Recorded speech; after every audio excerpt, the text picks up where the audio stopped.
കരളു പിളരുന്ന വേദന നൽകിയ വയനാട് മുണ്ടക്കി ചൂരൽമല ഉരുൾപൊട്ടൽ നടന്നിട്ട് 1 വർഷമായി.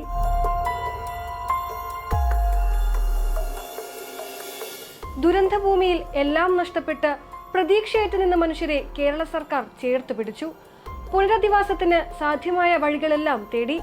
ഡിവൈഎഫ്ഐ പോലുള്ള സംഘടനകളും വയനാട്ടിലെ മനുഷ്യർക്കായി സർക്കാരിനൊപ്പം നിലകൊണ്ടു. യൂത്ത് കോൺഗ്രസും ദുരന്തമുഖത്ത് സഹായം വാഗ്ദാനം ചെയ്തിരുന്നു. അതിനായി പിരിവിനിറങ്ങി. ബിരിയാണി ചലഞ്ച് നടത്തി, പായസ ചലഞ്ച് നടത്തി. പണം സർക്കാരിന് നൽകില്ല, പകരം വീട് വെച്ച് നൽകുമെന്നായിരുന്നു പ്രഖ്യാപനം. ദുരന്തം നടന്ന വർഷം 1 കഴിഞ്ഞിട്ടും വീടില്ല, പിരിച്ച ഫണ്ടുമില്ല. തൊട്ടു പിന്നാലെ ദുരന്തബാധിതർക്കുള്ള വീട് നിർമ്മിക്കാൻ ഭൂമി വാങ്ങിയതുമായി ബന്ധപ്പെട്ട ലീഗിന്റെ അഴിമതിയും പുറത്തുവന്നു. വയനാടിനായി 40 കോടി രൂപയുടെ ഫണ്ട് സമാഹരിച്ചെന്നാണ് ലീഗ് പറഞ്ഞിരുന്നത്. എന്നാൽ ഇതെവിടെ, ആർക്കൊക്കെയൊന്നെന്നും ചോദിക്കരുത്. അധിക വില നൽകി ലീഗ് തോട്ടം ഭൂമി വാങ്ങിയ അഴിമതി കഥകളാണ് മറനീക്കി പുറത്തു വരുന്നത്. മുണ്ടക്കി ദുരന്തബാധിതർക്ക് വീട് നിർമ്മിക്കാൻ 4 ഇരട്ടിയിലധികം വില നൽകി വാങ്ങിയത് തോട്ടം ഭൂമി അല്ലെന്ന് തെളിയിക്കാൻ രേഖ ഹാജരാക്കാനാകാതെ നിൽക്കുകയാണ് ലീഗ്. തൃക്കൈപ്പറ്റയിൽ വാങ്ങിയ 11.21 ഏക്കറിലെ 1 ഏക്കർ ഒഴികെ നിർമ്മാണാനുമതിയില്ലാത്ത കാപ്പിത്തോട്ടമാണെന്നാണ് വില്ലേജ് ഓഫീസറുടെ റിപ്പോർട്ട്.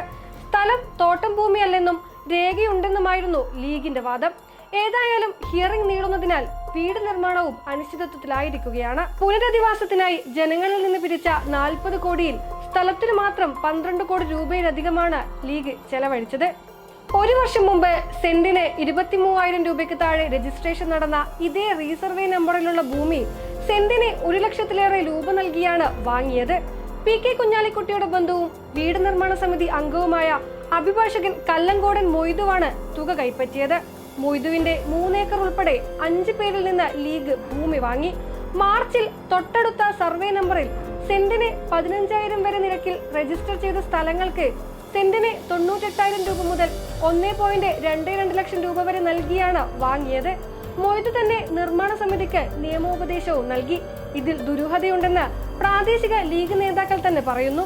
ഇപ്പോഴിതാ കോൺഗ്രസിന്റെ ഊഴവും വന്നിരിക്കുകയാണ്.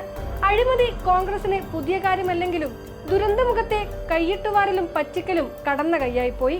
ദുരന്തബാധിതർക്ക് 100 വീടുകൾ നൽകുമെന്നായിരുന്നു കോൺഗ്രസ് പ്രഖ്യാപിച്ചിരുന്നത്.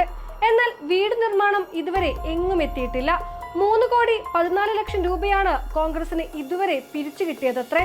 ഈ തുക കൊണ്ട് സ്ഥലവും വാങ്ങി എത്ര വീടുകളാണ് നിർമ്മിച്ചു നൽകാൻ പറ്റുകയെന്ന് വയനാട്ടിലെ കോൺഗ്രസ് പ്രവർത്തകർ തന്നെ ചോദിക്കുന്നു. ഇപ്പോൾ ധൃതി പിടിച്ച് ഭൂമി വാങ്ങാൻ ശ്രമം നടത്തുകയാണ് കോൺഗ്രസ്. തൃക്കൈപ്പറ്റ വില്ലേജിൽ വീട് നിർമ്മിക്കുന്നതിനായി കോൺഗ്രസ് ഭൂമി നോക്കുന്നതായാണ് പുതിയ വിവരം. എന്നാൽ അടിസ്ഥാന സൗകര്യമില്ലാത്ത ഉൾപ്രദേശമാണ് വലിയ വില കൊടുത്ത് വാങ്ങുന്നതെന്നാണ് ആരോപണം. നേതാക്കൾ കമ്മീഷനായി വലിയ തുക വാങ്ങുന്നുണ്ടെന്നും ആരോപണമുണ്ട്.